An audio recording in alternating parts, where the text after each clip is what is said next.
Bienvenida, bienvenido a Spirit Almanac, un podcast de BSMT Yoga en el cual exploramos, haciéndonos preguntas, en ocasiones obteniendo respuestas, todo lo relacionado con yoga, filosofía y espiritualidad aplicada al siglo XXI. Mi nombre es Borja Sainz, cofundador de la metodología BSMT Yoga, y es un placer y un honor tenerte al otro lado escuchando.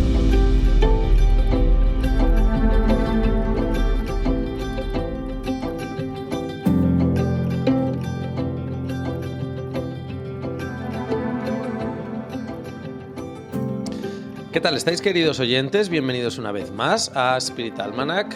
Aquí un servidor, Borja Sainz, pero hoy no va de mí, por supuesto, hoy va de nuestro invitado, Víctor Al-Girdi.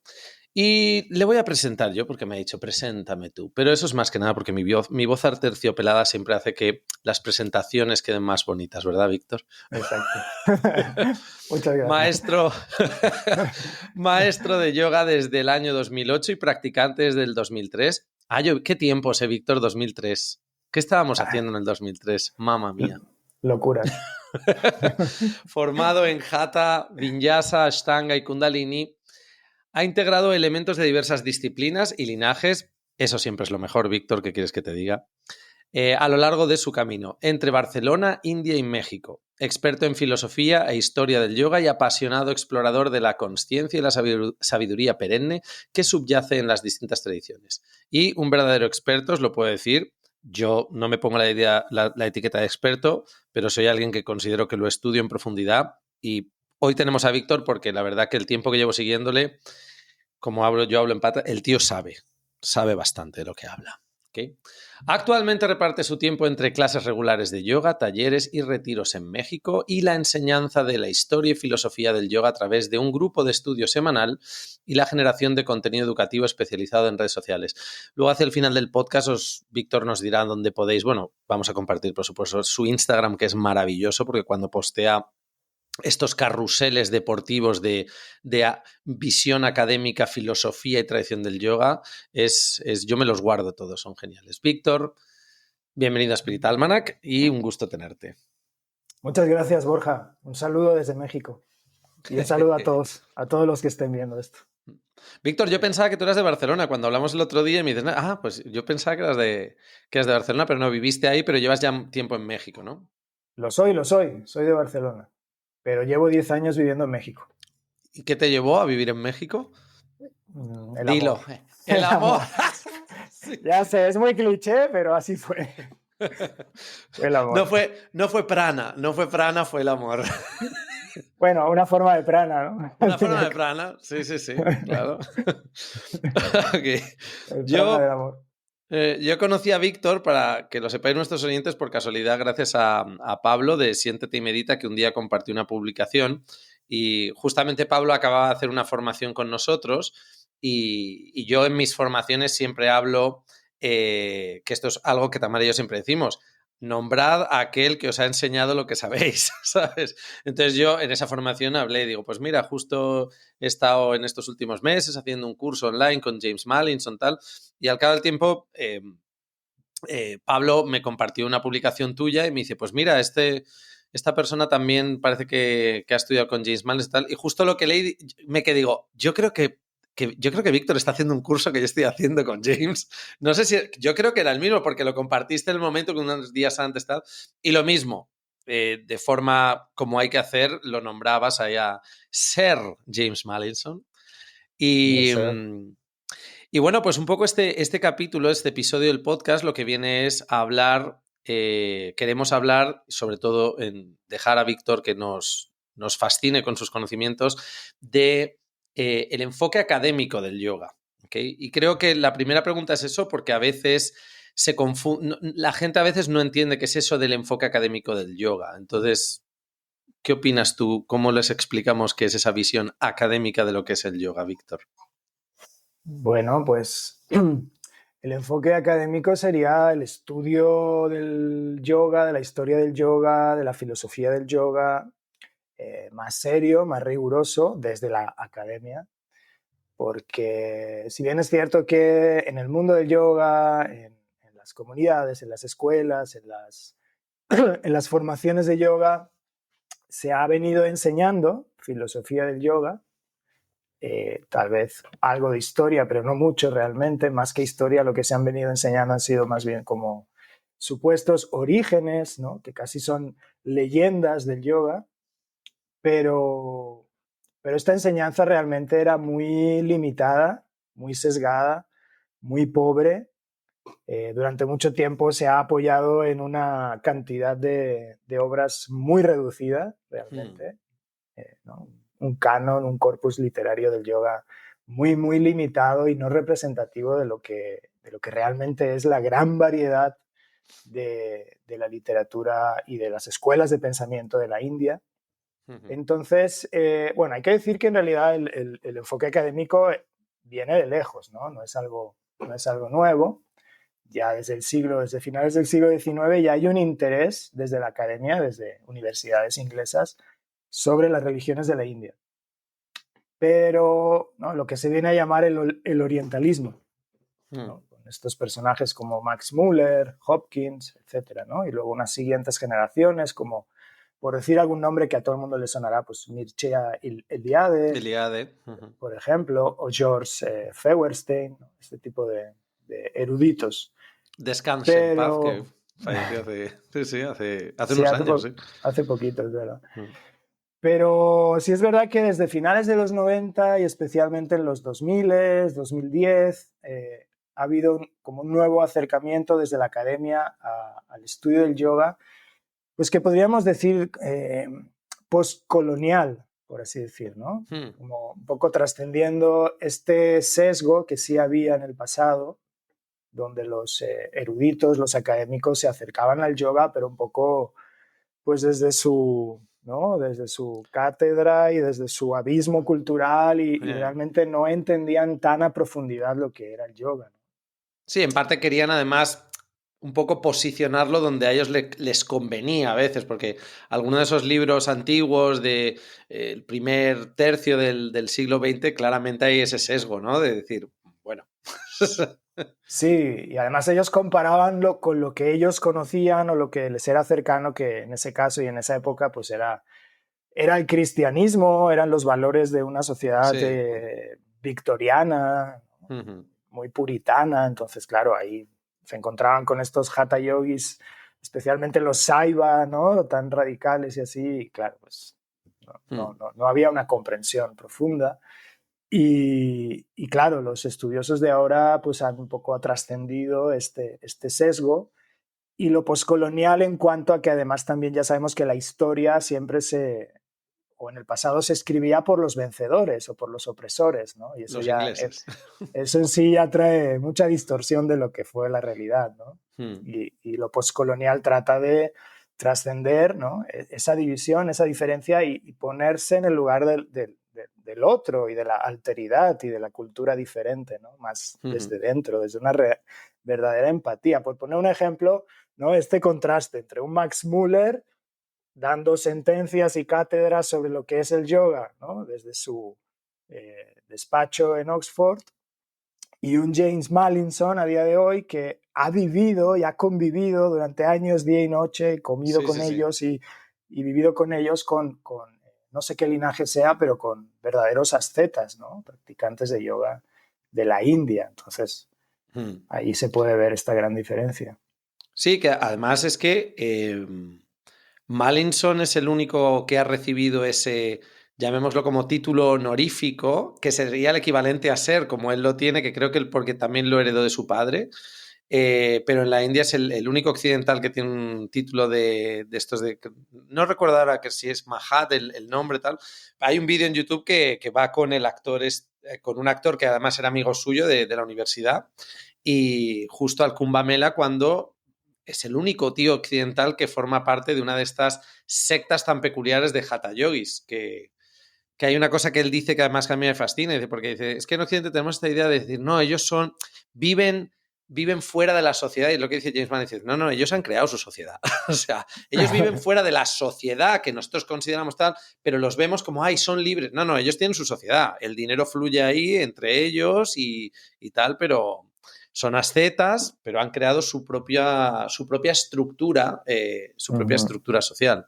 Sí, Claro, en ese sentido, claro, o sea, no sé cuántos años estuvo, pero muchos años unos cuantos, sí. Sí, en la India, directamente viviendo con ellos. ¿Sí? Le llegaban las rastas a las caderas a Mallinson en su momento. Sí, sí. Y bueno, y por mencionar a otros que no han vivido con ascetas, pero que practican yoga, ¿no? Como mínimo, ¿no? Por ejemplo, Jason Birch, ¿no? Que es este Sí. otro especialista en Hatha Yoga medieval. Él es yogi, o sea, él practica yoga también, ¿no? Sí, A diferencia de los eruditos de antaño que ni siquiera practicaban yoga.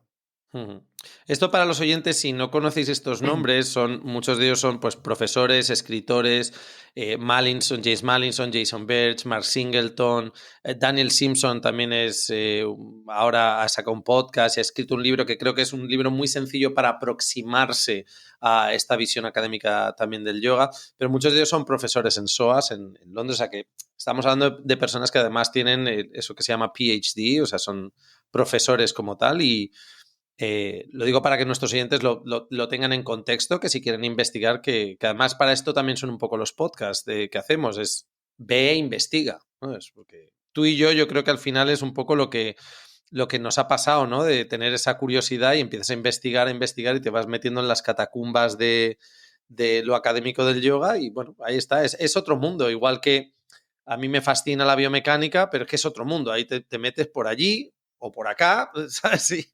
Y empiezas a indagar más allá de lo que decías tú de la visión del yoga, sesgada tampoco en un mal sentido, ¿no? El ejemplo que ponías de los textos que al final hemos utilizado siempre en el mundillo del yoga, Bhagavad Gita, los sutras de Patanjali y poco más, realmente. Sí, ha habido hay quien ha llamado a esto un monopolio, ¿no? Un monopolio filosófico. Porque, como decía, de todo el espectro, de todas las tradiciones, cosmovisiones, formas de ver el universo, el ser humano y el yoga como método para alcanzar a Dios, por decirlo de una forma, pues se fue como decantando y decantando y decantando y filtrando hasta una especie de producto envasado, ¿no? Un conjunto de posturas de yoga con esta ideología o esta filosofía o esta cosmovisión, Yoga Sutra de Patanjali, ¿no? Un poquito de Vedanta y algún texto que otro, como una especie de producto, y eso es lo que finalmente le llega a la gran mayoría de la gente y entiende que es yoga, y además con esta idea de que esto viene, digamos, como una enseñanza ancestral heredada por un linaje ininterrumpidamente, cuando en realidad es una amalgama y una especie de construcción reciente, ¿no? Como sabemos. Sí, una construcción que además lo divertido es que yo cuando empecé en esto hace años era como, claro, yo pensaba que sabía y luego te vas dando cuenta de decir, pero un momento, es que es justo lo que tú dices, que estamos hablando a lo mejor 2000 o 2500 años, cojamos 2000 por no irnos tanto a los Vedas y tal, pero que claro, había una mezcla entre textos duales y no duales, Samkhya, Tantra, textos vedánticos, tal, y entonces, claro, te das cuenta que todas estas cosas muchas veces que decimos, esto es yoga, y dices, joder, pero es que sí, pero esto es del siglo III después de Cristo, esto me estás hablando del 700, esto es vedántico, incluso ahora, mira, el otro día me acordé precisamente de ti, pues estaba haciendo un curso online con Yoga Campus, que además tengo que terminar pronto porque son de estos como que caducan. Y salía no me acuerdo ahora el nombre, pero luego si me acuerdo te lo escribo por WhatsApp. Salía una de estas que es una experta en Patanjali, una mujer inglesa, y hablaba de teorías que ella ahora está cultivando y otros expertos que incluso los sutras de Patanjali hay muchas conexiones con el budismo. Muchas, sí. Claro, sí. hasta el punto, decía la tía, dice, esto es una conjetura mía. Dice, hasta el punto que primero Patanjali es una figura mítica, no sabemos si existió, pero dice, hasta el punto que, dice, yo creo que aquí hay más budismo de lo que creemos, o sea, Mucho. ¿sabes?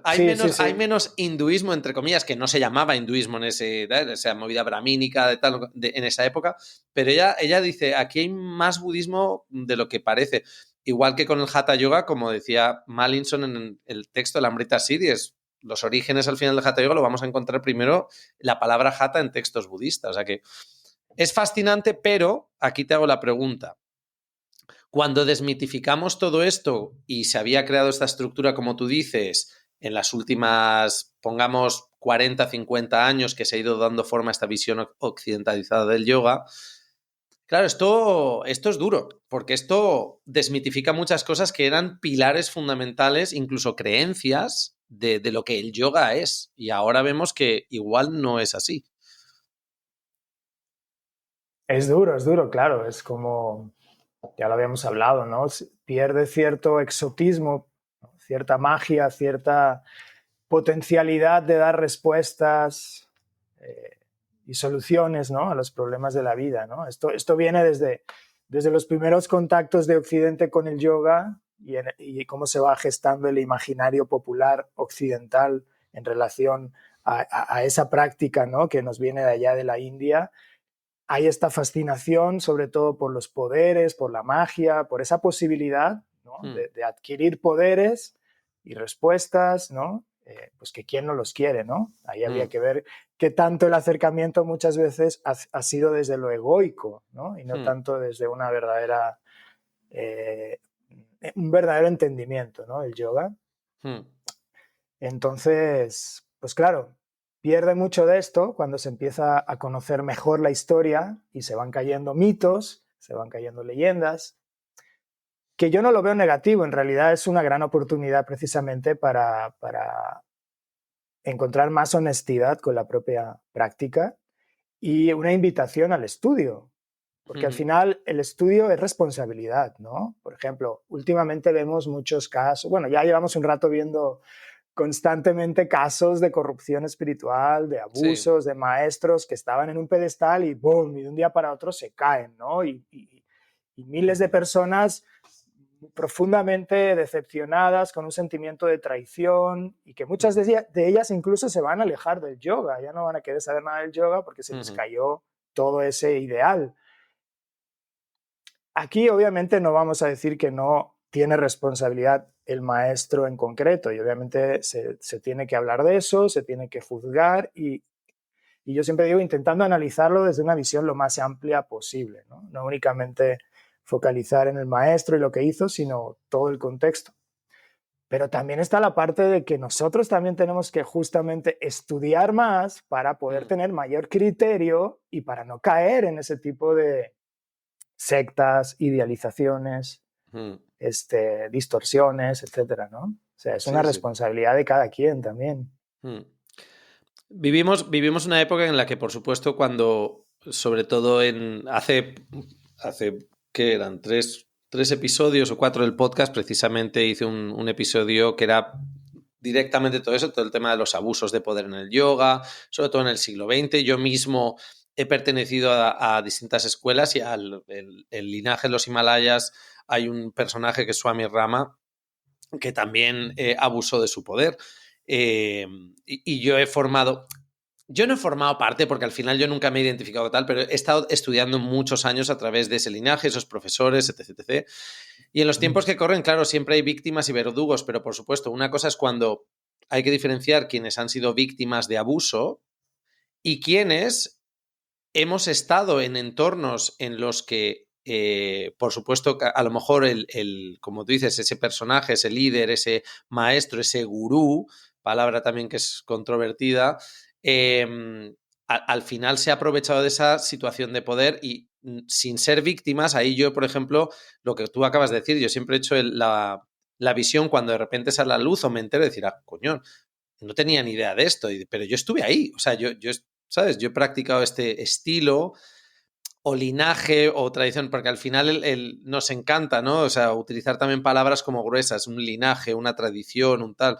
¿Qué es una tradición? Hace ya años alguien me dijo, una tradición son 3 generaciones ininterrumpidas, mínimo 3 generaciones ininterrumpidas. Digo, mira, eso es como en Madrid lo que dicen de ser gato. Si eres gato es que 3 generaciones ininterrumpidas, padres, abuelos y bisabuelos han sido madrileños y eso se considera gato. Que hay muy poca gente en Madrid que sea gata. Yo por una fucking generación no soy gato. pero sí, es un acto de responsabilidad porque al final es lo que tú dices, te dejas llevar un poco por ¿dónde filtro yo esto o cómo lo asimilo? Y creo que también eso un poco, dentro del contexto académico es eso, oye, no voy a estudiar con el sesgo de, pero es que esta es mi tradición o este es mi estilo y lo voy a defender a rajatabla y siempre lo voy a poner aquí encima por encima de los demás, que eso pasa mucho en los estilos de yoga contemporáneo. El mío es el mejor, digo, Qué casualidad que el que tú practicas sea el mejor y no el, ¿sabes? Sí, esto se basa mucho también en una idea, en esto de la idea de la pureza del yoga, ¿no? De que pudiera haber estilos de yoga más fieles a la esencia del yoga o a la pureza del yoga. Y creo que a mí esto me gusta mucho siempre, eh, cada vez que doy una clase, un taller, o un curso con el grupo de estudio sobre la filosofía del yoga y sobre la idea de qué es yoga, ¿no? Porque también esto es como el gran tema. Lo vemos todo el tiempo en las redes sociales, publicaciones de todo tipo diciendo qué sí es yoga, qué no es yoga, y parece que no hay un consenso y cada quien dice algo, ¿no? Diferente. Y bueno, la cuestión es que creo que mucho de la confusión viene de una primera diferencia, ¿no? Brutal de dos ideas de yoga. Y una cosa es yoga como experiencia de unión con Dios, o de Atman que se une con Brahman, o de despertar a tu verdadera realidad, esencia última y absoluta. Es decir, hay muchas formas de definirlo dependiendo de la tradición, pero básicamente es una idea parecida, ¿no? Que finalmente es el objetivo de cualquier yoga, ¿no? Entonces, el yoga como experiencia, de lo cual en realidad no se puede decir absolutamente nada, porque ya sabemos que cuando lo queremos poner en palabras ya se está perdiendo esa experiencia, ¿no? Está más allá de lo lingüístico, está más allá de la historia, está más allá de cualquier cultura, está más allá de cualquier método. Yoga universal. Y luego está yoga como técnica, método, camino, tradición, ¿no? Conjunto de herramientas para llegar a esta experiencia.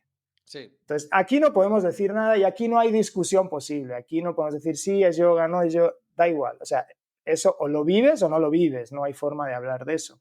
Pero si nos vamos aquí a la infinidad de caminos, corrientes filosóficas, escuelas de pensamiento, tradiciones, estilos de yoga, linajes de yoga, etcétera, etcétera, etcétera, ahí sí podemos discutir. Pero cuidado, ahí no existe ninguna esencialidad ni ninguna pureza del yoga, porque todo eso sí está sujeto a la cultura, a la historia, a la visión del mundo, al lenguaje, a los símbolos, y ahí hay toda la pluralidad que quieras. Nadie puede decir yo tengo el verdadero yoga, porque es una diversidad absoluta, ¿no? Entonces, hombre, desde ahí empieza mucho la confusión. Claro, mola lo que yo decía, que al final cada uno va a defender que si su estilo, su linaje o su gurú va a defender que es el mejor.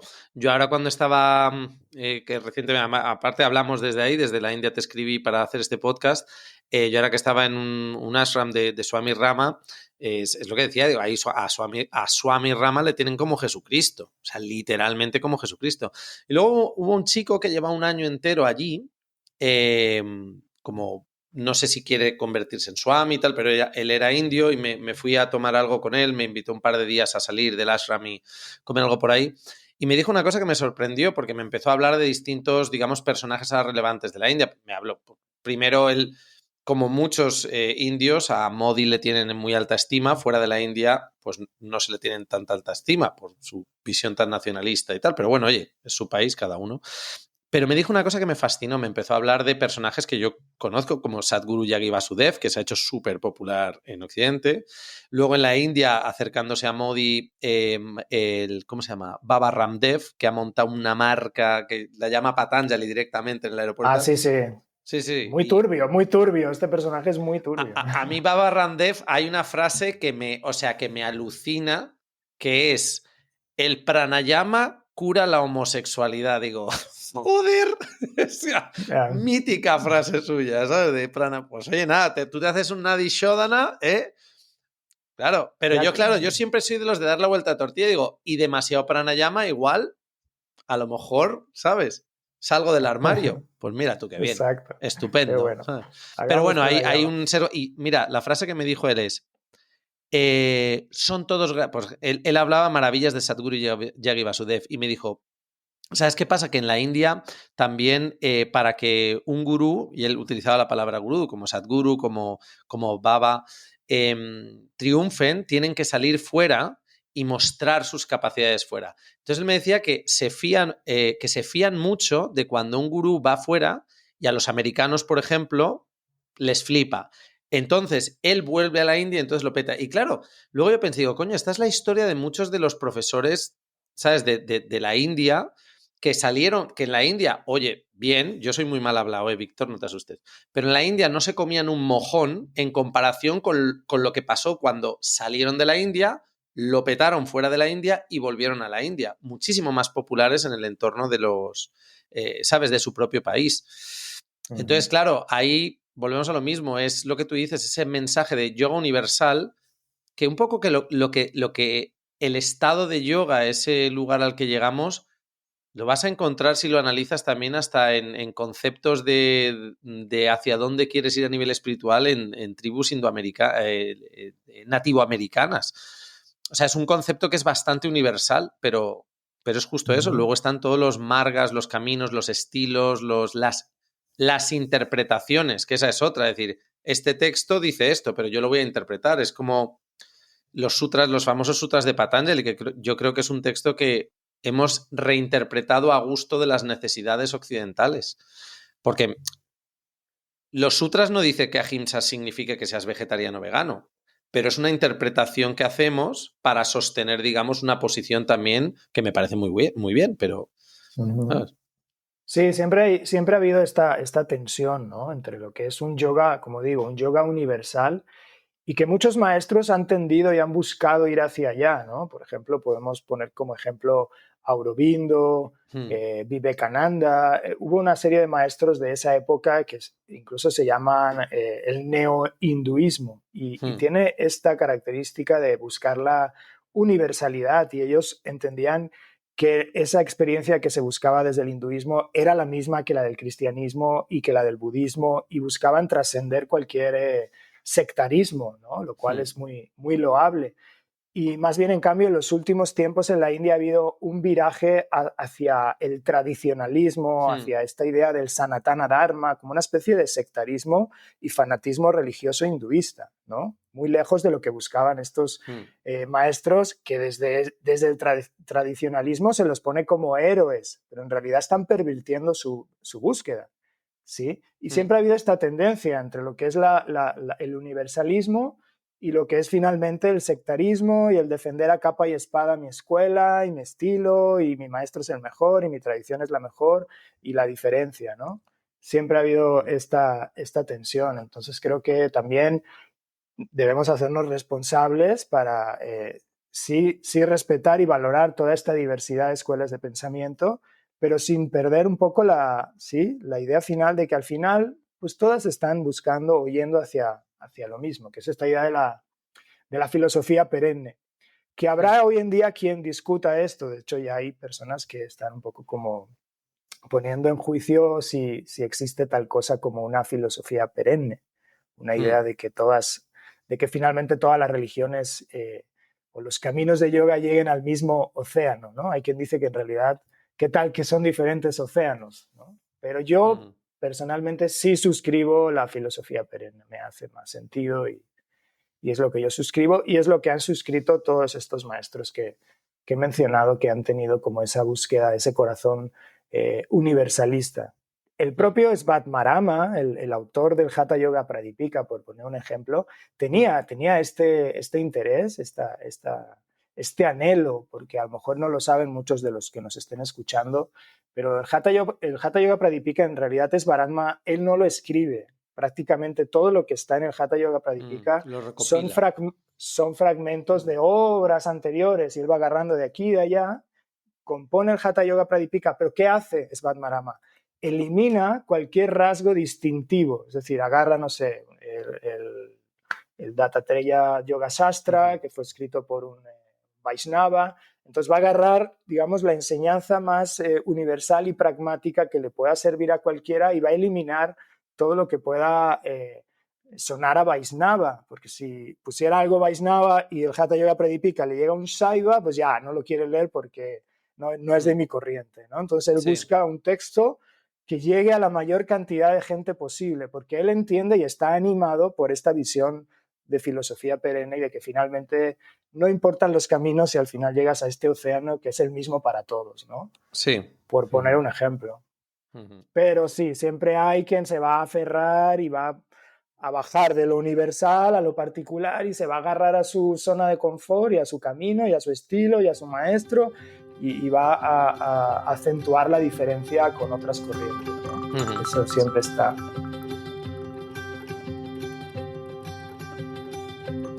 Gracias por acompañarnos en el episodio de hoy. Si además te interesa practicar con nosotros, puedes visitar nuestra plataforma online, yogabasement.com.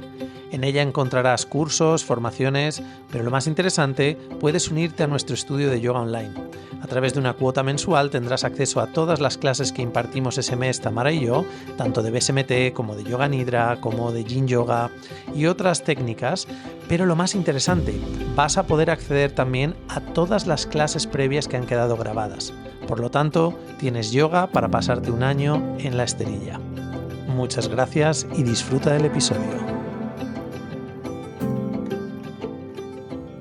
Ahora que has mencionado el Hatha Yoga, creo que a mí es un tema que me interesa mucho porque creo que es una de las mayores, yo que doy formaciones, o sea, es de las mayores confusiones que tiene la gente. Lo primero es que Hatha Yoga en el siglo XX, la segunda mitad o el último cuarto del siglo XX, en realidad se ha convertido en un estilo de yoga. Es decir, tú ibas a un centro de yoga y Hatha era el estilo como, bueno, que no es Iyengar, no es Ashtanga, no es Kundalini, es Hatha Yoga, que es como genérico. Cuando en realidad el Hatha Yoga, ¿cómo lo podríamos llamar? Como una escuela, tradición, marga, camino que emerge en un momento histórico, diríamos más o menos medieval. Y que además, antes del Hatha Yoga tendríamos ese otro personaje o ese texto, lo que muchos hoy en día llaman el yoga clásico de Patanjali. Entonces, por entrar ahí un poco, si quieres un poco tu definición o el momento histórico, ¿qué es el Hatha Yoga? ¿Cómo aparece? ¿Qué diferencia tiene con ese yoga que todo el mundo piensa hoy en día que es el yoga verdadero, que es el de Patanjali, que es relevante, pero claro, a lo largo de la historia aparecen otras formas de llegar a ese estado de liberación? Sí, pues el Hatha Yoga inicia, creo que es más o menos por ahí del siglo IX, 9 después de Cristo, con la figura de Gorakshanath. ¿Sí? Se considera, está Shiva, y después de Shiva ya, pues, en ese Sampradaya, ¿no? Que es como se llaman los caminos, las tradiciones, sí. La palabra sánscrita es Sampradaya, iniciaría con la figura de... No, perdón, dije Gorakshanath, no, primero Matsyendranath, Shiva, Matsyendranath, y ya después Gorakshanath, que ya es un poco más aterrizado. Y eso es todo un camino, toda una tradición, ¿sí? de los Nath, del Nath Yoga, sí. Del Siddha Yoga, ha recibido varios nombres, pero es como tradicionalmente en India, en el imaginario y la sociedad, identificaba a los Hatha Yogis como los de la oreja perforada, los que sí. traen unos aretes. Sí, sí. Esos eran los Hatha Yogis. Sí. Los personajes, Nath Yogis, los perdona que te corte, para que lo sepan los oyentes. Es importante que entendamos que muchos de estos personajes no sabemos históricamente si existieron como tal, eran personas, ya mismamente la figura de Shiva como el fundador de tal. Entonces, que esto es importante, que muchas veces cuando dices, yo sigo el linaje, mi gurú está, digo, pero si tu gurú no, a lo mejor Shiva, ni existió, ¿sabes? Shiva definitivamente no. Shiva alude más bien como a la conciencia universal, exacto. ¿no? Matsyendranath sí es el que queda un poco más ahí como legendario, porque claro, hace tanto que sí se pierde un poco ahí en las brumas del tiempo, pero al parecer Gorakshanath sí ya es un personaje que sí parece que hay más registro y posiblemente pues sí se puede ubicar y fue real, ¿no? Y de ahí siguen otros maestros en el tiempo, ¿no? En esa tradición. Y bueno, para resumir un poco, el Hatha Yoga pues tiene mucho de tántrico, ¿no? Aunque luego permea y hay Hatha Yoga en el budismo y hay Hatha Yoga en el Shaktismo, etcétera, en otras corrientes, digamos que donde se desarrolla mucho es en el Shivaísmo, ¿no? Por lo tanto, en un contexto tántrico y desde esta búsqueda del Jivamukti, ¿no? Ellos lo que buscan es liberarse en vida. Dominando la Prakriti, es decir, lo que busca el Hatha Yogi es el conocimiento y el dominio de los elementos que conforman la Prakriti y también desde el entendimiento de que lo de afuera es lo de adentro y que el macrocosmos es el microcosmos, ¿no? Como esta concordancia entre el cuerpo, entiéndase cuerpo no como solamente cuerpo físico, sino con todos sus niveles, el dominio de las energías para liberarse, digamos, de la esclavitud de la Prakriti, es decir, la naturaleza ya no me domina a mí, sino que ya la domino a ella, sigo en ella, no la tengo que rechazar, como en otras escuelas que sí buscan rechazar la Prakriti, porque entienden que uno está separado de la Prakriti, que es distinto a la Prakriti, y en cambio en el Hatha Yoga se entiende que la Prakriti es parte de todo, de uno mismo, ¿no? De todo ese conjunto.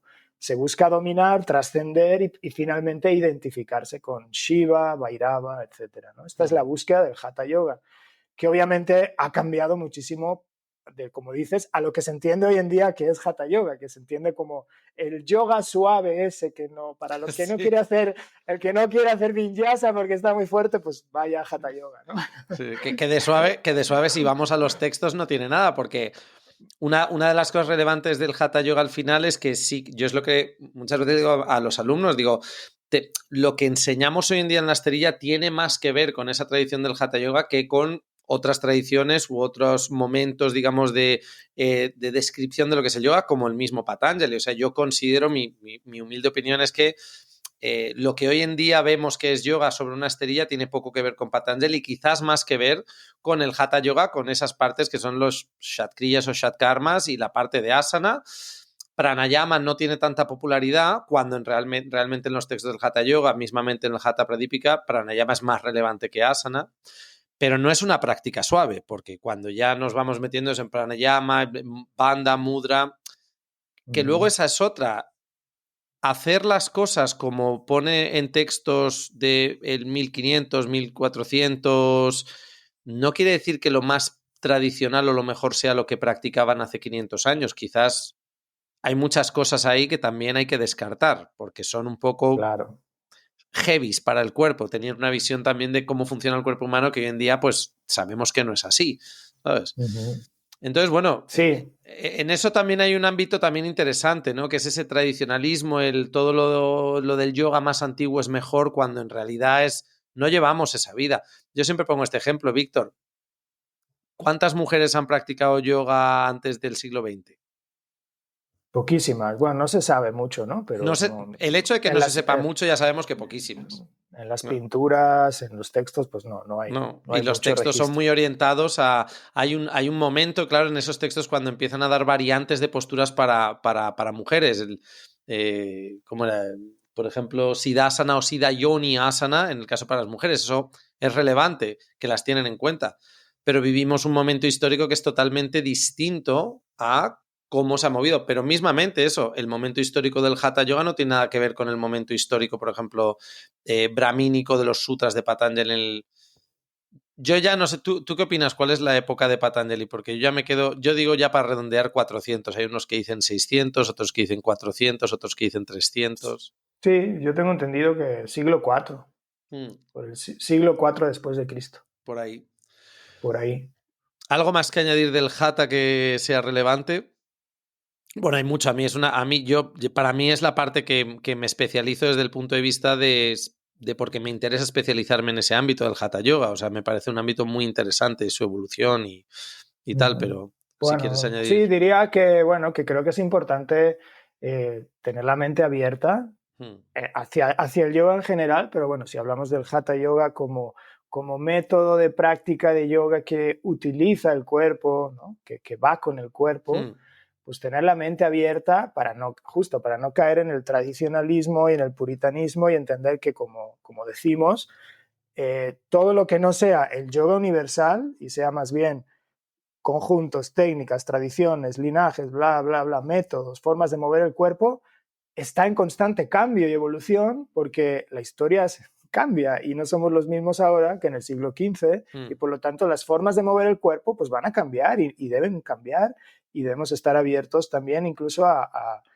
mezclar técnicas que a lo mejor puede ser que no se llamen yoga o no estén dentro de la tradición del yoga, pero que finalmente nos puedan ayudar a llegar a esta experiencia o a llegar en alguna parte de ese camino hacia esa experiencia y no cerrarnos a esto es yoga, esto es el verdadero yoga porque es el yoga de la tradición, porque a lo mejor eso ya no sirve, ya no nos funciona y es una pérdida de tiempo, estás haciendo algo que no te sirve de nada, solamente por mente cerrada y sectarismo.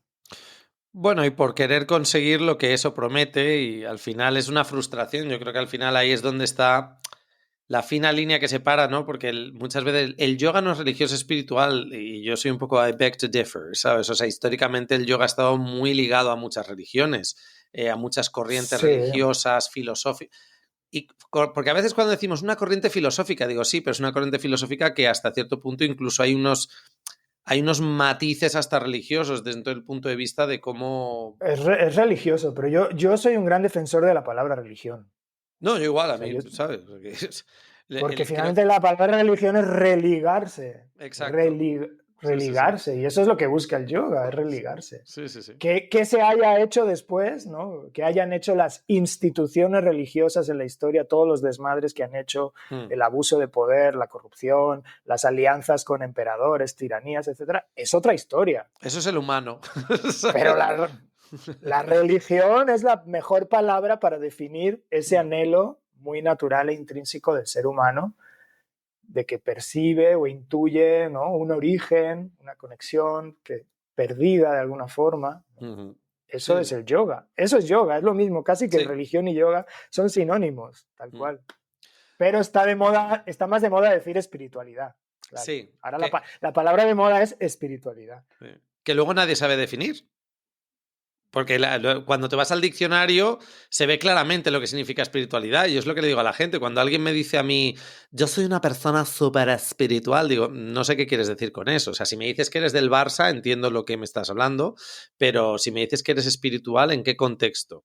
Dame más información, ligado, por ejemplo, a una religión, a una corriente filosófica que expone que existe una realidad no tangible a la cual podemos acceder en vida, como es el yoga, ¿vale? O sea, es una corriente espiritual, pero que en muchos momentos ha estado ligada a distintas visiones religiosas, como tú has hablado antes de un tema que cuando hablamos antes de hacer este podcast, claro, es un tema que hay que abrir, digamos, un poco ese melón, como digo yo, que es el tantra, porque para mí es una de las cosas... Si estudiar yoga desde un punto de vista académico, teniendo en cuenta que tienes que entender a nivel, ¿sabes?, social, cultural, los momentos tal, Tantra es Tantra es un pollo frito con patatas, o sea, es muy complicado, mi opinión, ¿eh? O sea, pero yo todo lo que leo, intento estudiar, digo, es que esto es complicadísimo, porque es que al final es como que todo vale, hay un mogollón de escuelas, de ramas, mano derecha, mano izquierda, esto, pero hoy el Tantra está de moda, esto... os lo comento para que lo sepáis los oyentes, se lo dije a Víctor, pero el año pasado uno de mis profesores de Estados Unidos me decía, dice, bueno, es que ahora en Estados Unidos tenemos la corriente que como el yoga ya no está de moda, precisamente un poco por la visión académica.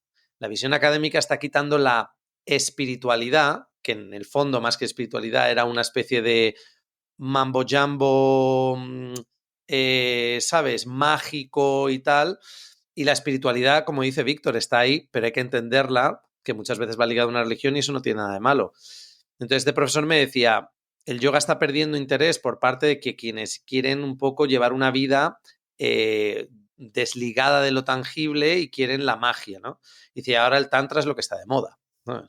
Pero claro, la pregunta siempre es, ¿qué es eso? Porque el tantra se ha popularizado mucho este neotantra de, bueno, pues de irte a un retiro y abrazarte semidesnudo con extraños, que no digo que esté mal, a mí no me atrae, o sea, pero no sé si por ahí va la iluminación. Entonces, ¿qué te parece si abrimos el melón del tantra? Vamos allá, me parece muy bien. ¡Dale! Porque, bueno, el Tantra es el gran desconocido realmente.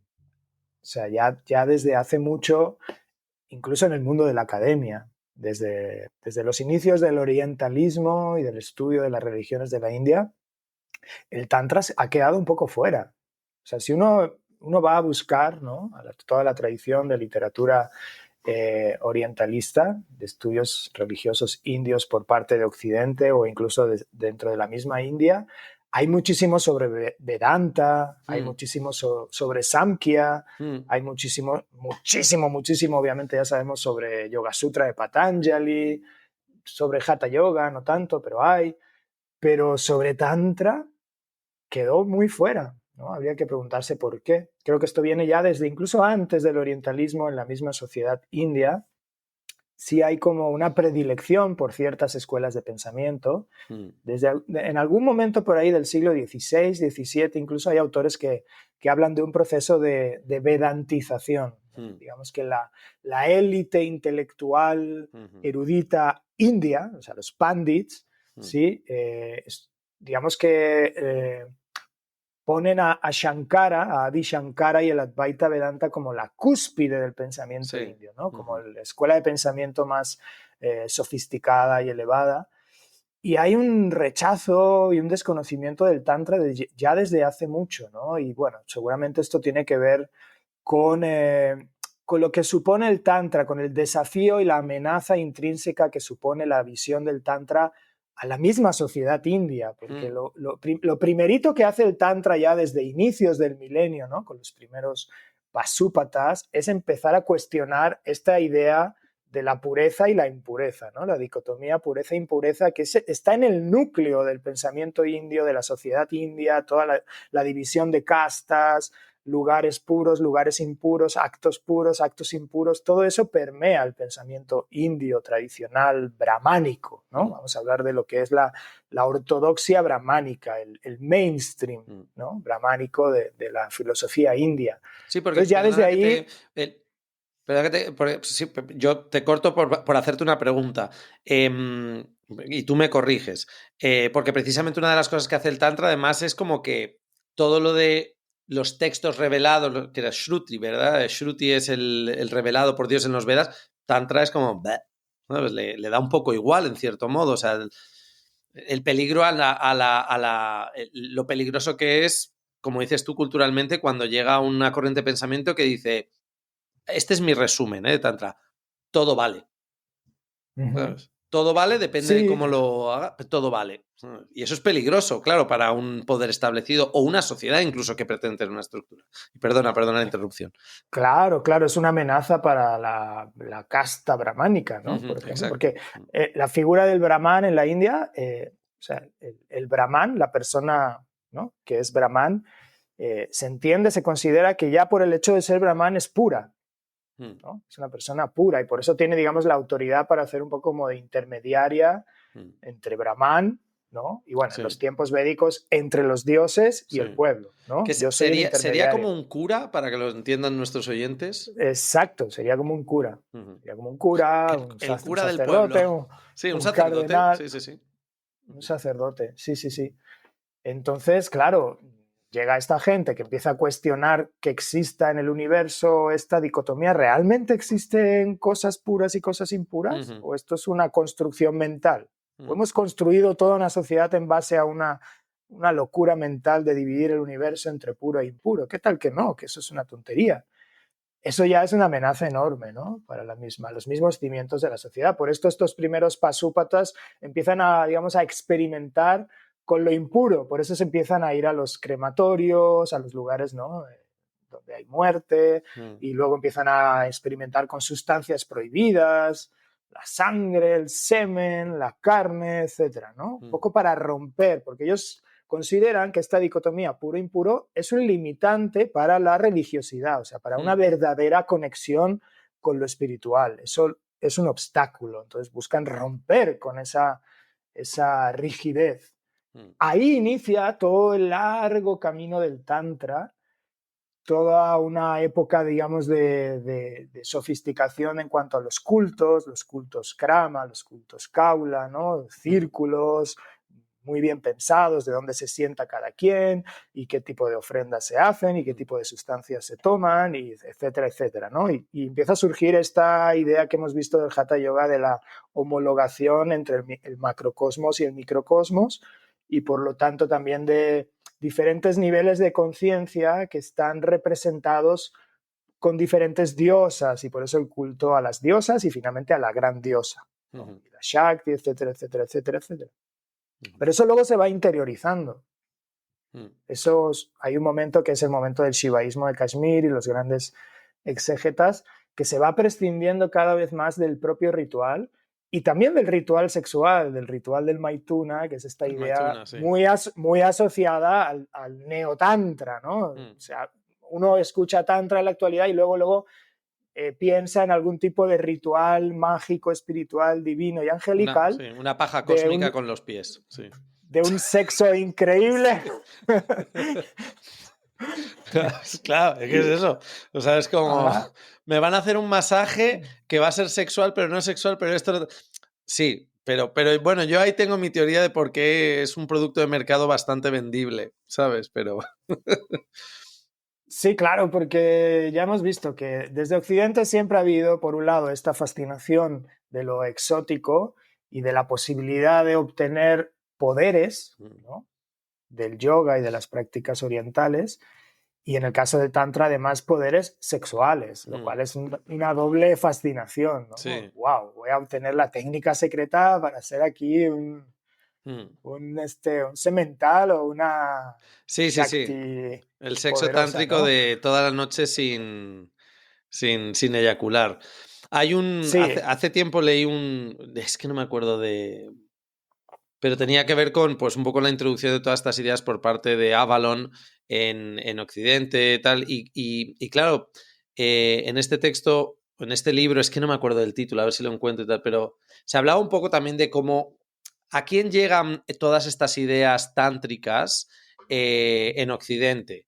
Pues llegan a la burguesía, una burguesía que a principios del siglo XX también todos sabemos que es esa burguesía un poco como aunque no es de esa época, pero yo siempre pongo el ejemplo, la película Ice White Shut, ¿no? Ese poder burgués que luego hace estas fiestas que todos parecen súper recatados y luego sexualmente son los más desviados desde el punto de vista que detrás de todo eso están esas fiestas de placer, bacanales, etc. etc. Y claro, llega una burguesía que posee, digamos, esta corsetería moral y ética, y llega de repente una espiritualidad que, ¿sabes? Con una interpretación, una forma de interpretarlo que dices, ay, mira, qué exótico, viene de la India, qué cultos somos, qué tal, no sé cuánto sale, encima el sexo está permitido, y se empieza a tergiversar cuando realmente yo, de lo que he estudiado el Tantra, esa parte de Maituna no es un elemento giga relevante dentro de la historia del Tantra, es una parte más.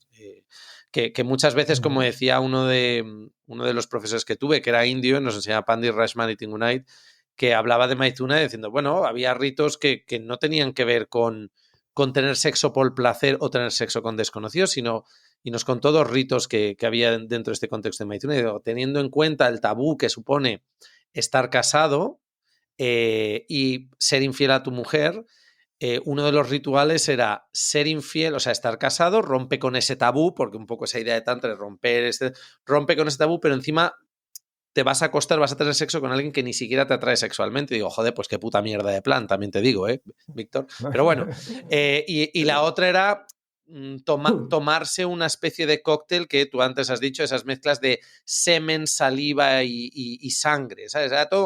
No era tan atractivo como parece, pero claro, hay que entender también lo que buscaba esta visión de romper con esas cadenas de la ortodoxia y del puritanismo y de eso que exacto. llamamos la tradición brahmínica.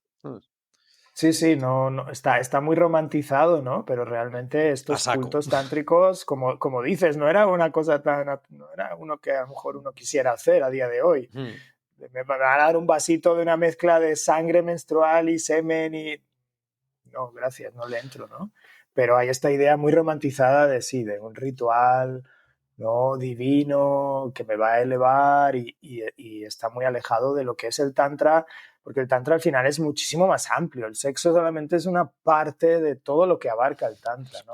Como en la vida real. El sexo es una parte de tal, y unos más y otros menos. Exacto. Más bien el Tantra alude a una cierta forma de mirar el cosmos, de mirar la realidad, de relacionarse con el mundo. Y como digo, esta es una fase nada más del Tantra, ¿no?, la de los cultos tántricos, que finalmente también va a ser sofisticada y trascendida. Es decir, todo eso que se representa de forma externa con diferentes diosas y ofrendas y ritos, al final se va a entender por los grandes místicos, sabios, filósofos del shivaísmo de Kashmir, que en realidad eso ya está dentro de uno. En realidad esos son niveles de conciencia que uno puede ir despertando con la práctica interna, con la visualización, con la meditación, con la evocación, con el yoga interno, y ya no se necesitan los rituales, ¿no? En algún pasaje dice Abhinavagutta, cuando se llega a ese lugar, cualquier situación de la vida es una ofrenda, cualquier sonido es un mantra, es decir, es entrar en un estado ¿no?, de plenitud y éxtasis constante. Ya no necesitas hacer rituales de ningún tipo. Entonces, esto de los rituales sexuales en realidad incluso es una fase, digamos, menos evolucionada del Tantra, y en cambio es lo que más Occidente ha idealizado. Una vez más, es este mal entendimiento de Occidente cuando se acerca al yoga y a la espiritualidad y a la religiosidad india, y que se queda muy clavado con todo lo que suena misterioso, poderes, magia, bla, bla, bla, en vez de entender que finalmente el yoga y el tantra tiene que ver más bien con una conciencia libre, con la libertad, con el amor, ¿no? No tanto con el obtener poderes, ¿no? Y de hecho esto también es algo que muchos maestros han advertido. Al final el yoga no busca los poderes, es una consecuencia. Puede que surjan y puede que no, pero en realidad lo que busca el yoga es la libertad. Sí, sí. Es el poder, es el amor, es el estar como en un estado de sensibilidad, de receptividad hacia el otro. No es tener poderes especiales para manipular el mundo y a la gente, ¿no? Pero despiertan al ego, siempre han despertado al ego del occidental ese tipo de elementos de la religiosidad oriental. Sí, sí.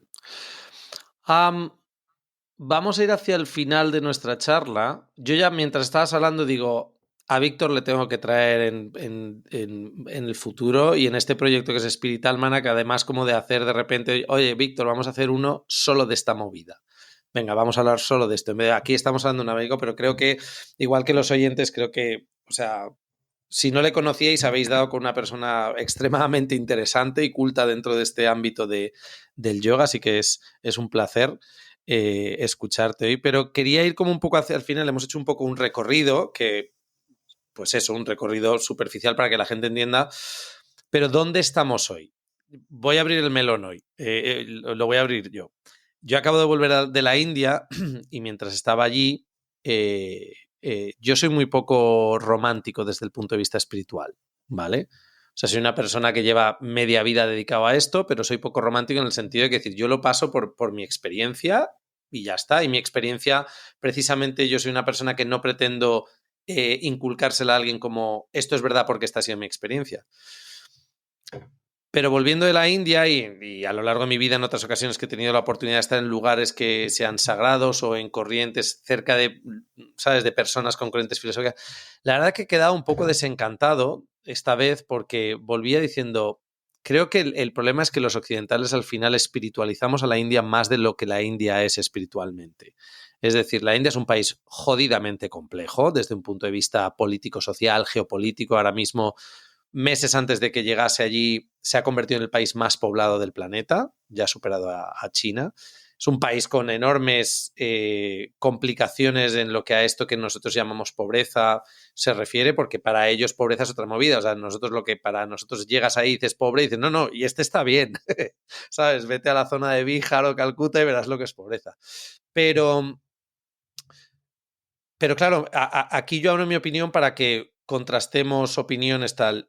Yo veo una evolución del yoga futuro que es precisamente el hemos de comprender esto que es yoga, porque aquí entran estos términos también de apropiación cultural y tal. Yo no soy gran fan de eso, porque creo que al final es una cosa de, oye, yo estoy haciendo un esfuerzo por entender toda esta tradición y darme cuenta que no forma parte de mi cultura muchas de las cosas, que nosotros venimos de una cultura que es fundamentalmente católica, europea, etc.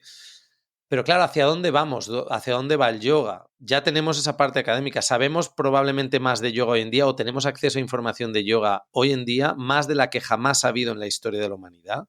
Más gente practica yoga o lo que queramos denominar que es yoga. Más gente practica yoga hoy en día que en toda la historia del yoga. Y vamos hacia un futuro en el que claro, ¿qué va a ser esta espiritualidad? Hay un tema aquí, por ejemplo, no sé qué opinas tú, porque hemos hablado del Tantra, y hay una corriente también que creo que está muy asentada dentro del yoga, que es ahora querer coger al yoga y en vez de ir atrás y hablar de la tradición, ir a futuro y hablar de la ciencia. Por ejemplo, cuando ponemos sobre la mesa y equiparamos yoga y física cuántica. Yo, antes de dejarte el espacio, y perdona que te quite tanto hueco, porque aquí el interesante en la conversación es tú, pero hace dos años tuvimos en la formación de 200 horas precisamente a una alumna que era física y se descojonaba. O sea, se descojonaba de decir, mira, cuando leo estas cosas de intentar equiparar que la física cuántica y el yoga y la espiritualidad y la física cuántica, dice, yo como soy física y me dedico en parte también, sé de cuántica, digo, Es que lo que veo es que la gente no sabe de lo que está hablando. Y creo que es un poco lo que pasa con el yoga. Es decir, cojo algo que como encajan 4 cosas con lo que yo quiero creer, ahora me intento dar validez. Y los físicos de verdad que se dedican al estudio de eso que es la física cuántica, tampoco veo que muchos de ellos digan, no sé de qué me estáis hablando con la espiritualidad y la no dualidad. ¿Sabes lo que te digo? Que intentamos darle como sustento a nuestra ideología, a lo que queremos creer a través ya de la ciencia.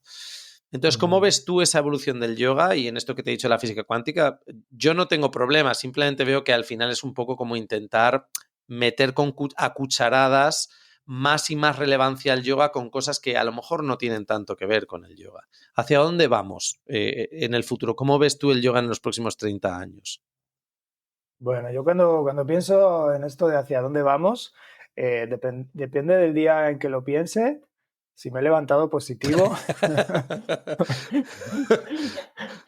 veo que sí está habiendo una evolución positiva.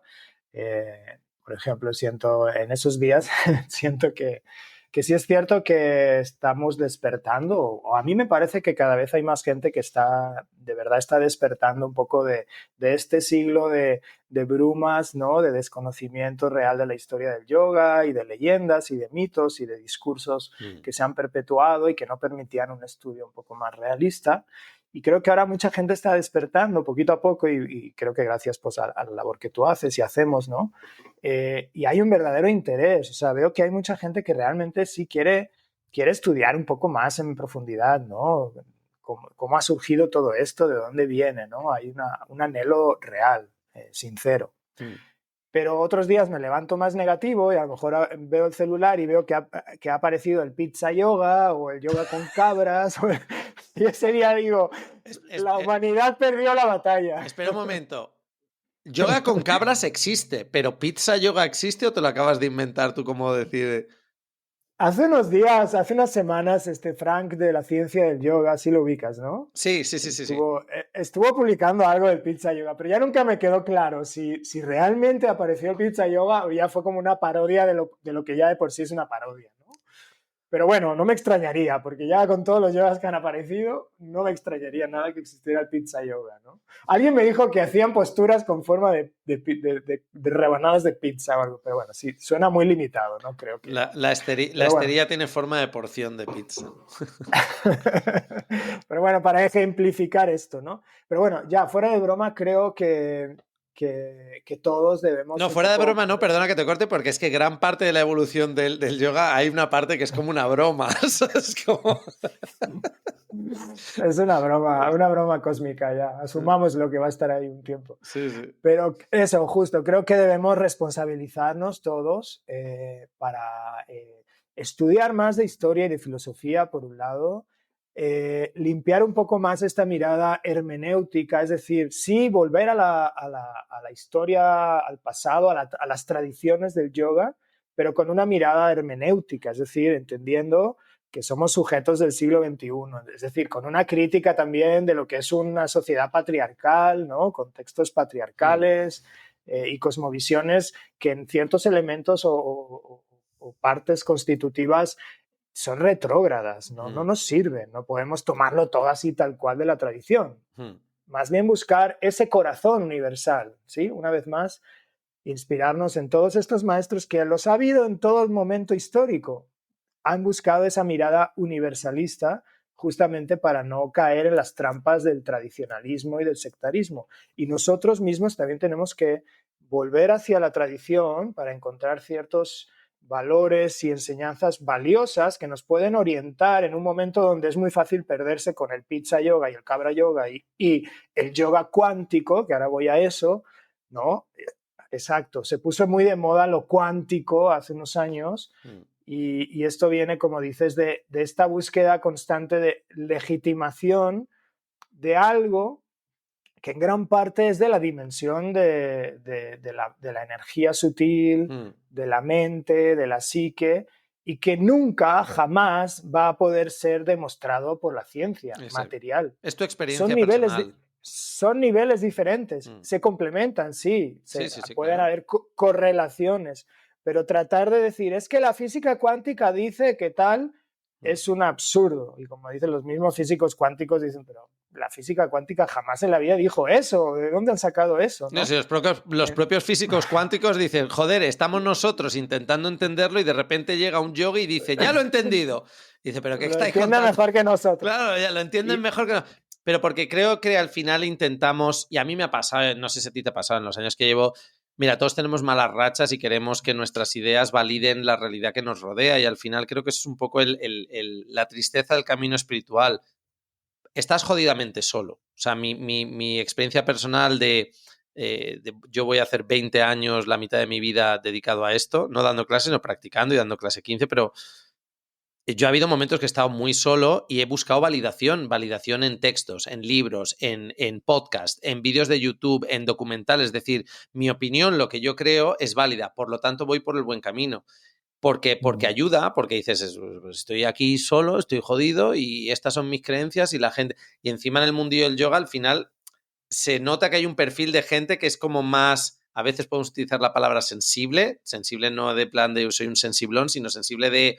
Es que yo veo las cosas de otra forma y muchas veces para validarlo nos vamos tan lejos que ya ni siquiera estas ideas como la cuántica y tal nos permiten validar lo que pasa en nuestro día a día. Es como, al final lo que para mí, la búsqueda de todo esto en el estudio de la tradición, incluso de la ciencia, a mí yo soy un puto friki de la ciencia.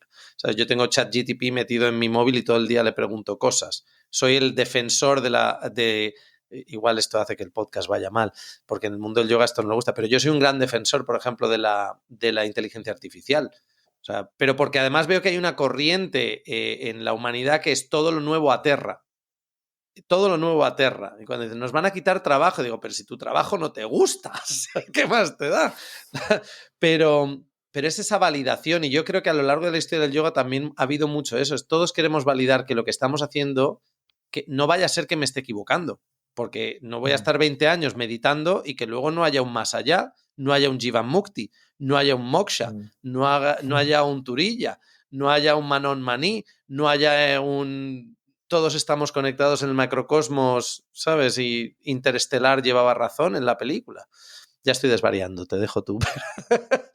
pero... No, nada más me dejé una Sí. cosita ahí, porque dije, bueno, que la importancia del estudio en cuanto a lo filosófico, ¿no? Sobre todo de las tradiciones, con esta mirada hermenéutica, pero también la responsabilidad de atender también si haces yoga postural. Claro, si no haces postural no lo necesitas, pero si eres un practicante de yoga postural, que es la gran mayoría, somos practicantes de yoga postural, yoga de asanas, pues también el interés y la responsabilidad y el estudio de la dimensión material, ahora sí, de la ciencia, es decir, de la anatomía y de la biomecánica, pero también con mirada abierta, porque también en ese mismo terreno de lo puramente asanístico, de repente hay como rigidez mental, es decir, yo he aprendido en este estilo de yoga y las posturas se hacen así, y con esta alineación, porque así es. A mí, ¿no? me lo vas a decir, bueno, madre mía, la batalla que tengo ¿de yo dónde con sale eso? tanta rigidez? Porque cuando se estudia la historia reciente del yoga, vemos que en realidad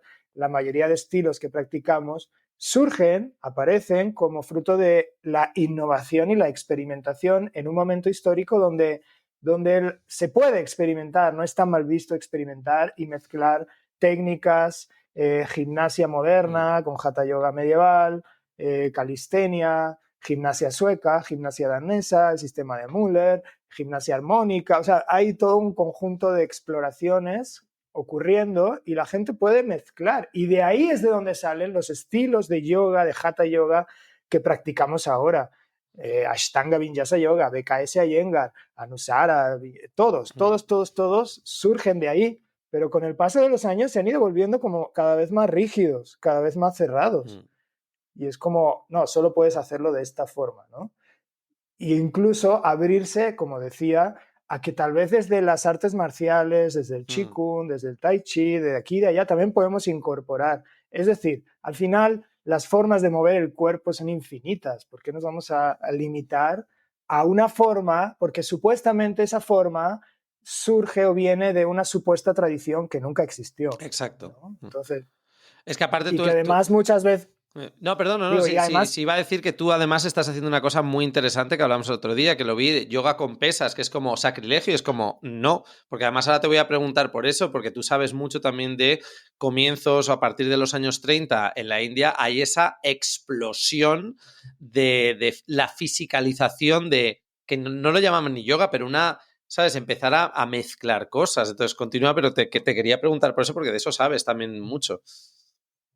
sí, sí, sí, sí. O sea, todos estos primeros experimentos en la India tenían mucho del culturismo, del uso de las pesas, de las mancuernas, toda una generación de culturistas yogis como este Iyer, el propio Ramesh Balsekar, que luego se hizo famoso por ser un gran maestro de Advaita Vedanta, en sus inicios era un culturista yogi. Entonces, asanas, posturas y culturismo y gimnasia, todo era parte de lo mismo, no había como, todavía no se dividía o no se diferenciaba, ¿no? Estaba todo valía, si eso te ayudaba. En ese momento sí hubo mucho énfasis, hay que decirlo, en la parte puramente física, ¿no? Había una búsqueda de perfección del cuerpo y de lo físico que venía pues, en gran parte por esta influencia de Occidente y de la fuerza y del dominio que en Occidente había tomado la ciencia, claro. Pero eso fue beneficioso, porque de alguna forma yo siento que eso hizo que la práctica de posturas se enriqueciera a nivel, digamos, puramente físico o corporal. Porque a veces en estilos de yoga tradicionales o muy puramente indios y tradicionales, luego hacían unas cosas muy raras con el cuerpo, que lo ves y te duelen los ojos. Sí. Y dices, madre mía, esa rodilla o ese no. Sí. Pero con esta idea, no importa, tú entrégate a los dioses, ya está. Sí, tú haz ofrenda tus posturas a los dioses. No, pero biomecánicamente te estás machacando el cuerpo. Pero también habría que ver hasta qué punto en estos orígenes del tradicionalismo de posturas está intrínseca la filosofía dualista de algunas escuelas de pensamiento de la India, que te dicen, no, pues es que el cuerpo es prakriti y purusha es otra cosa y no importa. Es decir, la mortificación, que también es parte, también es parte de la tradición de la India, ¿no? El ascetismo, mortificar el cuerpo. Entonces, desde ahí, pues, ¿para qué me voy a preocupar en conocer el cuerpo y la biomecánica y la anatomía si el cuerpo no importa? Lo único que importa es el espíritu. Sí. Eso viene y habría que también tener esa mirada crítica que surge del estudio para limpiar nuestra práctica actual y a lo mejor descartar ciertas cosas, ciertos vicios, ciertas inercias y tomar cosas que en realidad son grandes avances de la ciencia occidental. Porque sí es verdad que en lo puramente material probablemente Occidente llevó la ventaja. Así como Oriente tuvo la ventaja en el mundo de el mundo de la meditación, ¿no? Eso es guay que lo digas porque es verdad. O sea, eso es verdad. Es verdad. ¿No ves? Sí, es verdad, claro. Occidente avanzó más en lo tecnológico, en lo médico, en lo científico, incluso en la justicia social. Las sociedades occidentales adquirieron antes que las orientales sistemas un poco más democráticos, ¿no? Derechos civiles, humanos, etc. Y en Oriente se mantuvieron las tiranías, ¿no? y los sistemas de castas que incluso siguen a día de hoy. Siguen, y la misoginia y tal, porque en la India la India es un país que, mi opinión, el machismo es algo que está muy integrado. O sea, la mujer cumple un papel de... Pero mira, fíjate, en esto que dices justo ahora, en julio me voy a Barcelona a dar la formación que yo imparto de biomecánica. Y ¿sabes qué pasa? Es fascinante, pero con la biomecánica, ahora con el yoga, no, la palabra es biomecánica, ya no es anatomía, ya no es biomecánica, pero yo es lo que yo siempre digo, es una cosa que ahí, por ejemplo, yo la parte académica del yoga es algo que me fascina, no considero para nada que sepa tanto como tú.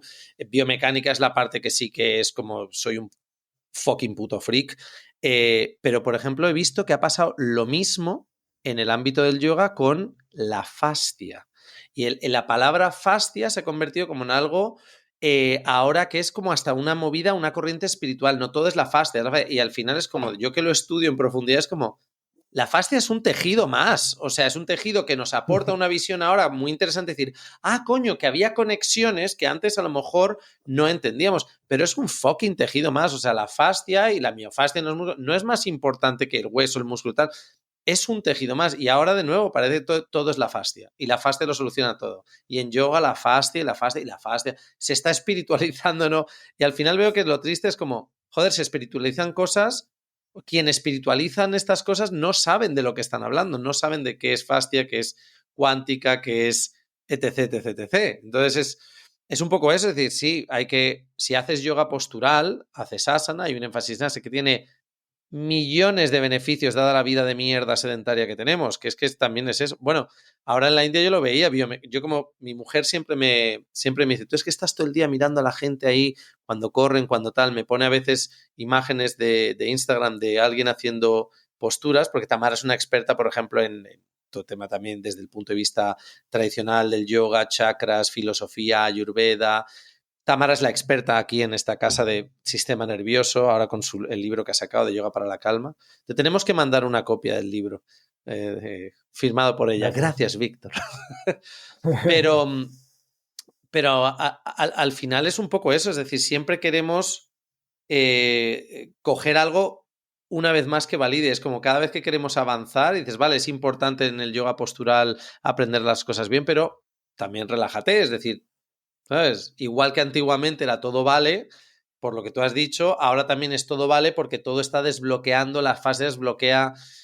Ahí ya no nos metemos hoy, pero el tema de las emociones y las posturas y desbloquear, tal, lo mismo, los expertos como, bueno, no sé qué va antes, el huevo o la gallina, pero... Ya sé por dónde vas. ¿Sabes? ¿Te duele la espalda porque Sí. estás deprimido o estás deprimido porque te duele la espalda?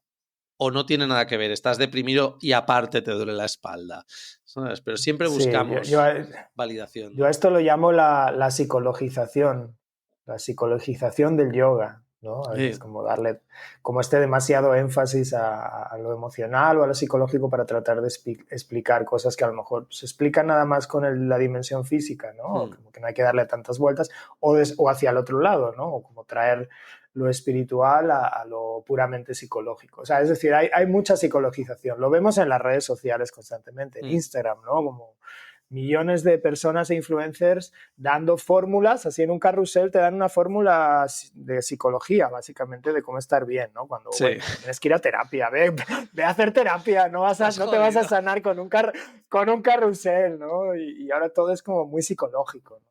Bueno. A mí me encantan los carruseles desde cómo gustar a una chica. ¿Qué es lo que nos gustan a las chicas? Las gorras para atrás, las camisas abiertas. Digo, joder, que si fuese tan fácil. No, bueno, si alguien seguía con eso, de verdad que le deseo lo mejor. Se me quedan muchas cosas por hablar, Víctor. Llevamos 1 hora y cuarto, pero voy a hacer la típica jugada de para los oyentes y en redes y tal. Si queréis que Víctor vuelva a Spirit Almanac, yo sinceramente sí, pero porque, de nuevo, no nos conocemos en vivo. Yo creo que esta es la segunda vez que hablamos, pero me resulta una persona fascinante por el hecho de que de lo que sabe y de lo que también me incita. Yo soy muy chapas, la gente que me conoce, o sea, me encanta hablar, me encanta irme por las ramas tal, pero es de estas personas que he estado muy a gusto hablando contigo y inspiras también mucho a querer conocer. Últimas cosas. Lo primero, ¿qué estás haciendo ahora que la gente que haya quedado fascinada igual que yo por tus conocimientos, qué estás haciendo ahora que la gente puede unirse? Sé que tienes un grupo de estudio, estás dando clases online, pero ¿dónde pueden encontrarte? ¿Dónde pueden empezar a unirse a tu sabiduría? Sí, pues justamente el grupo de estudio creo que es una súper buena plataforma, ¿no? Que precisamente lo creé para poder llegar a personas de otros países y pues sí, se están incorporando muchas personas desde España. Obviamente por el horario es difícil estar en directo, pero están todas las clases en diferido, las grabaciones y bueno, pues es un espacio de encuentro indefinido y para personas que quieran, ¿no? Asiduamente pues ir estudiando y profundizando un poco más en toda esta parte histórica y filosófica. Y bueno, acabamos de empezar y hemos ido un poco desde la actualidad hacia atrás. Entonces ahora vamos a iniciar precisamente con todo el bloque de yoga medieval, toda esta tradición del Hatha Yoga medieval.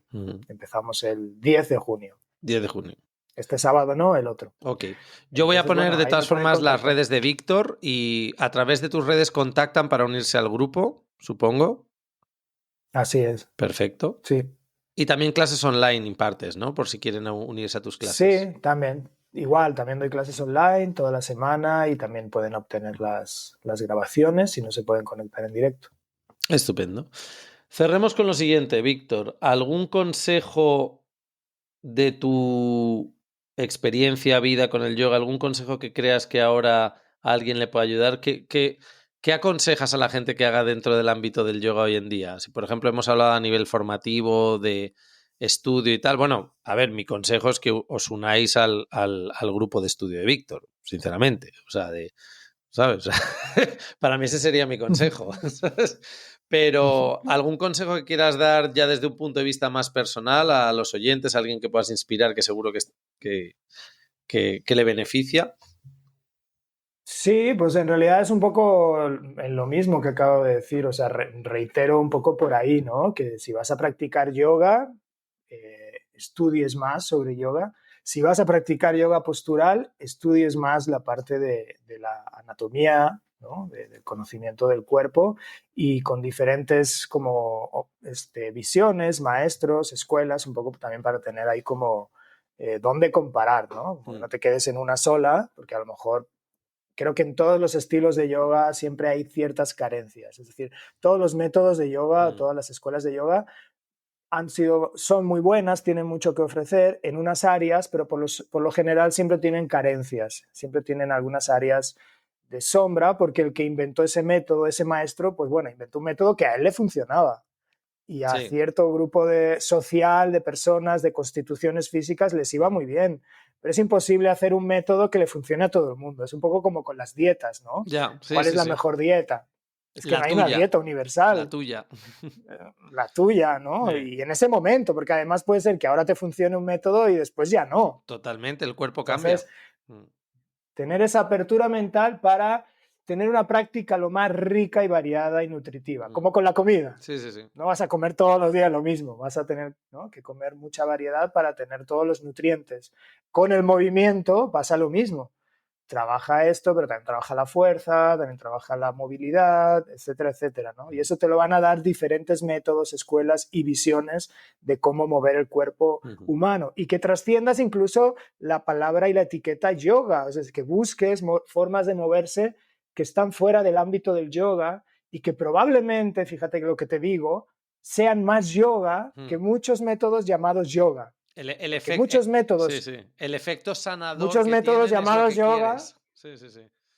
Exacto, y muchos métodos que tienen la palabra yoga se quedaron estancados en el tiempo y a lo mejor ya no tienen tanto que ofrecerte como ciertos desarrollos y disciplinas corporales que han evolucionado, que están más frescas y que te van a llevar más a esa experiencia anhelada de yoga. Yo creo que Y es un buen tándem que os apuntéis al grupo de estudio de Víctor, a sus clases online, y que si estáis en Barcelona, en julio os apuntéis a mi formación de biomecánica y ya, ya estáis iluminados. Víctor, había que meter la perla, ¿sabes? O sea, oye. claro, claro. No, pero ahora fuera de bromas, yo creo que ¿sabes? O sea, cada uno ofrecemos lo que ofrecemos, pero es eso, estudia con todo aquel que veas que sabe algo, que ha aprendido, que lo ha integrado y que sabe enseñarlo, ¿sabes? Porque saber enseñarlo, adaptarlo es lo importante. Yo creo que contigo la gente, si se apunta a tu grupo de estudio, yo sinceramente, de nuevo, o sea, no es por venderte tal, pero como tú has estudiado con gente que yo he estudiado, lo que tú estás haciendo lo estás organizando muy bien para que la gente lo pueda digerir. Y tú y yo hemos estudiado con personas que, además, este es otro lastre, que es en inglés todo. Entonces, si no sabes inglés, sinceramente yo os digo a los oyentes que lo que he visto que hace Víctor es top quality, ¿sabes? O sea, desde ese punto de vista académico, así que dadle caña. ¿Alguna despedida, Muy bien. Víctor? Que decimos Om Shanti, Ariom, Fuck you. Fuck you es el mantra del siglo XX. Sí, ¿verdad? Sí, fuck you es así, ya es como fuck you. Ya hoy en día todo el mundo está mandando la mierda a todo. O sea, fuck you. Pero Pues, no, hay que recuperar la tradición española. Un hasta luego, Lucas, o algo así. Yo, ¿sabes? Lo decía el otro día en una clase. Yo ya me despido en mi familia. En mi familia ya está instaurado y entre mis amigos más íntimos también. Yo siempre me despido, no sé por qué tengo ese tic, muchas veces digo hasta luego, chao, chao. Entonces mi hija pequeña, con 2 años, empezó a decir abaleo, tao, tao, y no sabíamos qué cojones era eso. Y luego ya caímos, es lo que yo digo, hasta luego, chao, chao. Ella decía abaleo, tao, tao. Entonces ahora en mi familia con los amigos siempre colgamos en plan de abaleo, tao, tao. Ya es como un mantra, abaleo, tao, Me, tao. en- Me encanta, me encanta. Si no dijeras el contexto, podría pasar por un mantra budista Abaleo, o tao, tao. taoísta. Sí, sí, tao, tao. Tao Tao, Tao, Tao tao. Tao, Tao Tao es, es la fuente de sabiduría. Oye, Muy Víctor, bien, pues avaleo. abaleo, tao, tao. Te esperamos en el futuro en el podcast también para hablar ya de temas en vez de un tal tema puntual y lo Sí, diseccionamos. Será un placer. por Me ha favor, encantado hablar contigo, me Víctor. encantará. Espero que hayáis Igualmente, sí, disfrutado, un gusto. oyentes. Víctor. Yo siempre digo Ariom. Muchísimo. Ya está. Hariom, Abaleo, tao, tao. Hariom, avaleo Tao Tao, Hariom. Hasta luego, Lucas. Chao.